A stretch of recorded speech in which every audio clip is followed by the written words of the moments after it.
Hi friends, ఈరోజు బర్బటీ fry చేద్దాం.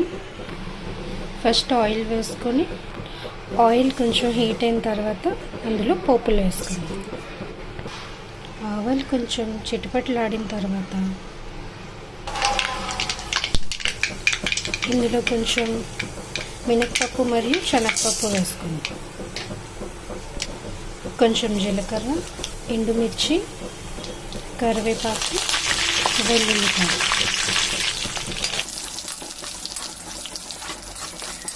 కొంచెం పసుపు.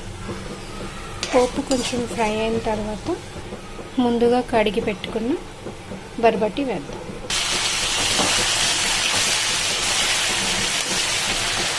కొంచెం సాల్ట్ వేసుకుందాం.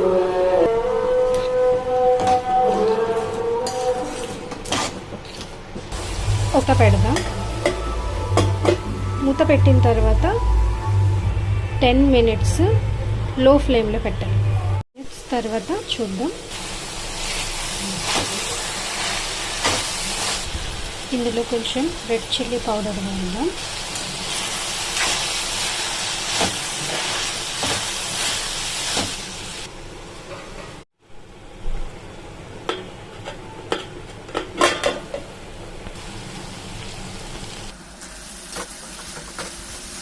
కొంచెం హై ఫ్లేమ్లో పెట్టి 10 minutes పాటు ఫ్రై చేసుకుంటే మన బర్బటీ ఫ్రై రెడీ.